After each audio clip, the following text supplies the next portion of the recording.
Народът беден говореше строго, а хората повярваха му много. Но щом властта му даде своя стол, за бедния остана празен дол.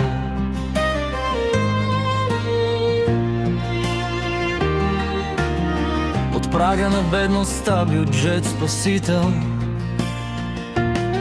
а той се пише уж народен покровител.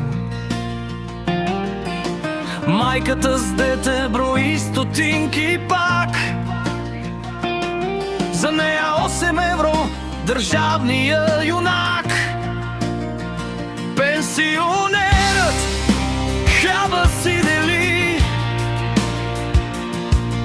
лекарства или ток, кое да погаси.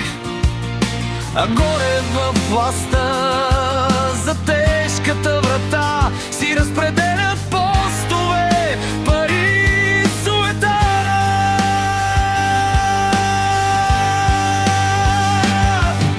За хората ще работим не срещу тях, изрече го уверено, без капчица от страх. Но безмер отвори се за чуждите крила, а Иран отправи тежките слова. Не ни въвличайте в чуждата война, това поиска българската страна. Но някой пак реши вместо народа, рискът е приемлив, такава е угодата. За Украйна повече пари не ще дадам,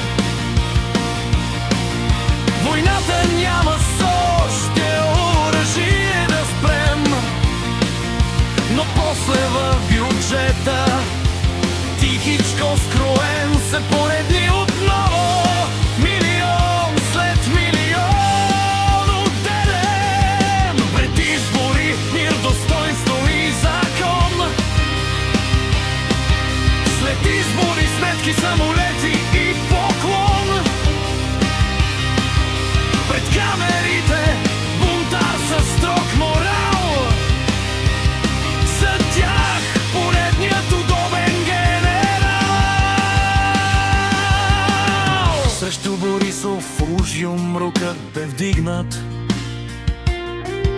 но старите игри отново го настигнат. С Кирчо уж противници в шумен спор, с Певски всеки уж му бил позор. Но щом завесата политическа се спусне, един и същи механизъм пак ни блъсне. Отпред се карат мафия и измама, отзад си пазят общата програма.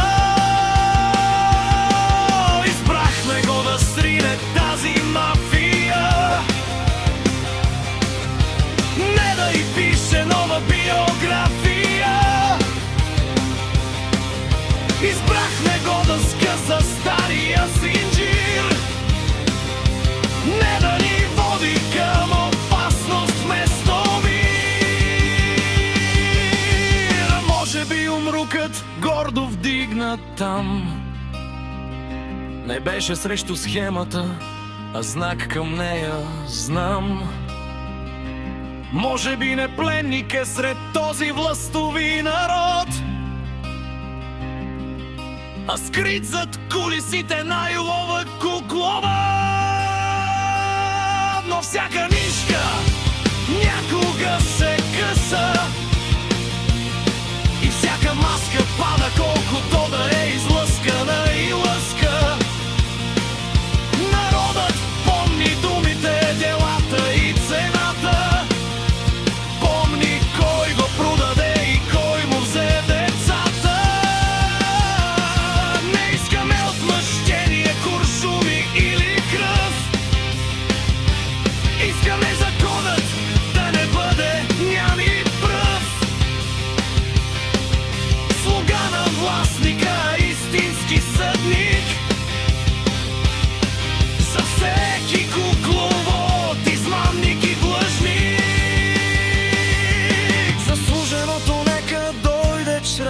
закона. Чрез урната съда и падането от трона.